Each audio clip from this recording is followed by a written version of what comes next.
అది అట్లా అట్లా పడుతూ ఉంటుంది అని చెప్పి మేము జాగ్రత్తగా చేసుకోవాలి.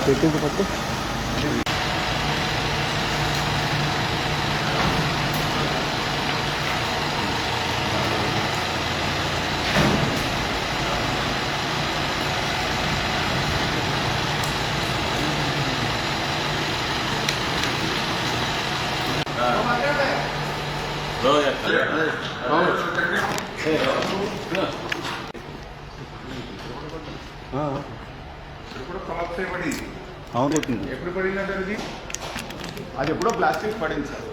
ఇప్పుడే మనం చూస్తూ ఉన్నాం ఏదైతే వెలుగొండకు సంబంధించినటువంటి టన్నెల్ 2లో మనందరం కూడా ఉన్నాం.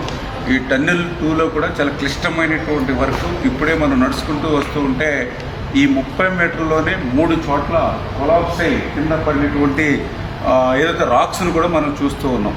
అంటే ఇటువంటి ప్రమాదకరమైనటువంటి క్లిష్టమైనటువంటి పనులు నిత్యం ఈ టన్నెల్లో ఉన్నటువంటి స్థితి. మొన్ననే మన తెలంగాణలో కూడా ఇట్లానే టన్నెల్ కొలాప్స్ అయ్యి ఏ రకంగా అయితే అక్కడ విషాదం చూసాం, మనందరం కూడా చూసాం. అటువంటి క్లిష్టమైనటువంటి పనులు కూడా జగన్మోహన్ రెడ్డి గాలి వదిలేస్తే మళ్ళీ మన కూటమి ప్రభుత్వం అధికారంలోకి వచ్చిన తర్వాత ఈ 22 నెలల్లో మరి హెడ్ వర్క్స్ కానీ టన్నెల్ 2కి లైనింగ్ అండ్ బెంచింగ్ పనులు కానీ ఫీడర్ కెనాల్ అయితే మొన్ననే 460 కోట్లు పెట్టి ఆ లైనింగ్ అండ్ సిసి వాల్ నిర్మాణం కానీ ఇవన్నీ పనులు పూర్తి చేసుకుంటూ వస్తుంది. ఈ పనులన్నీ ఒక ఎత్తు. ఈ టన్నెల్ 2లో ఇప్పుడు మనం చూసేటువంటి చిక్కుబడిపోయినటువంటి టన్నెల్ బోరింగ్ మిషన్ ఒక ఎత్తు. ఎందుకంటే ఇన్ని పనులు మనం పూర్తి చేసినా ఈ టన్నెల్ బోరింగ్ మిషన్ కనుక మనం తీయకపోతే ఒక చుక్క నీరు కూడా మరి ముందుకెళ్ళేటువంటి పరిస్థితి లేదు. ఎందుకంటే ఇప్పుడే మనం చూస్తూ ఉన్నాం ఈ యొక్క 19 కిలోమీటర్ల ఈ టన్నెల్ 2లో ఇది 11.8వ కిలోమీటర్ దగ్గర ఈ టన్నెల్ బోరింగ్ మిషన్ చిక్కుకుని ఉంది. ఈ టన్నెల్ బోరింగ్ మిషన్ ఇప్పుడే మీరు చూస్తూ ఉన్నారు. ఏదైతే మరి 175 మీటర్ల పొడవు ఉంది, ఏదో ఒక 10 మీటర్ల 5 మీటర్లు కాదు, 175 మీటర్ల లెంగ్త్ పొడవు ఉంది ఆ చివరి వరకు. ఈ 175 మీటర్ల పొడవు ఉన్నటువంటి ఈ టీబీఎం వ్యాసం మీరు చూస్తే ఇది మొత్తం 9.8 మీటర్ వ్యాసం.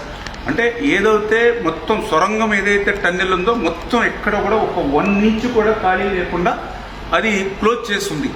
అంచేత ఈ టన్నెల్ బోరింగ్ మిషన్ని మనం వెలికి తీస్తేనే మనం ఈ యొక్క వెలుగొండ నుంచి నీరు ముందుకు తీసుకెళ్తాం. కానీ జగన్మోహన్ రెడ్డి 5 సంవత్సరాల పాలనలో ఈ టన్నెల్ బోరింగ్ మిషన్ ఇట్లా చిక్కుబడిపోయి ఉంటే దీన్ని వెలికి తీయడానికి వీలు లేకుండా హైకోర్టు స్టే ఆర్డర్ దీని మీద ఇచ్చి ఉంటే కనీసం చిన్న ప్రయత్నం కూడా చేయకుండా మరి ఆ రోజు వెలుగొండ పూర్తయిపోయిందని ఇన్ని క్లిష్టమైనటువంటి పనుల్ని దగ్గర 3,000 కోట్ల రూపాయల విలువైన పనులు ఇంకా మిగిలి ఉండగానే ఆయన మరి జాతికి అంకితం అని చెప్పి ఈ యొక్క జిల్లాని కానీ ఇక్కడ రైతులు కానీ ఎంత మోసం ఎంత దగా చేశాడో ఇవాళ ఈ టన్నెల్ బోరింగ్ మిషన్ ఇక్కడ చిక్కుకున్నటువంటి విషయాన్ని చూస్తేనే మనందరికీ కూడా స్పష్టంగా అర్థమవుతున్నటువంటి పరిస్థితి. కానీ ఈరోజు ఈ కూటమి ప్రభుత్వం వచ్చిన తర్వాత ఈ 22 నెలల్లో ఈ యొక్క 1,000 కోట్ల రూపాయల పనులు ముందుకు తీసుకెళ్లడమే కాదు 5 సంవత్సరాల్లో పరిష్కారం కానిటువంటి ఈ టన్నెల్ బోరింగ్ మిషన్ను ఏదైతే హైకోర్టులో స్టే ఉందో చంద్రబాబు నాయుడు గారు సైతం ఆయన అడ్వకేట్ జనరల్ గారితో మాట్లాడి అడ్వకేట్ జనరల్ గారు కూడా స్వయంగా అటెండ్ అయ్యి మరి నిన్ననే ఈ టన్నెల్ బోరింగ్ మిషన్ మీద ఉన్నటువంటి స్టే ఆర్డర్ని వేకౌట్ చేయడం జరిగింది. దానివల్లే ఇప్పుడు ఈ టన్నెల్ బోరింగ్ మిషన్ని ఇప్పుడు వెలికి తీయడానికి మనకు మార్గం దొరికింది. వాస్తవంగా అయితే ఈ టన్నెల్ బోరింగ్ మిషన్ కూడా దీన్ని వెలికి తీయడం కూడా చాలా కష్టమైన పని. అందుకనే వాస్తవంగా ఈ టన్నెల్ బోరింగ్ మిషన్ పని అంతా కూడా పూర్తయిపోయిన తర్వాత లాస్ట్లో ఇది 175 మీటర్ల పొడవు కాబట్టి అదే 175 మీటర్ల ఎక్స్ట్రా సొరంగం సైడ్కి తీసి ఆ సొరంగంలోకి ఈ మిషన్ వెళ్ళిపోయి దాన్ని వాల్ కట్టి క్లోజ్ చేసేస్తారు. అంటే ఒక రకంగా సైడ్కి తీసుకెళ్లి దాన్ని సమాధి చేసేసినట్టుగానే బరెలు చేసేస్తారు. కానీ ఇది కదిలేటువంటి పరిస్థితి లేదు కాబట్టి ఇప్పుడు దీన్ని డిస్మాండిల్ చేసి బయటకు తీసుకెళ్ళాలి.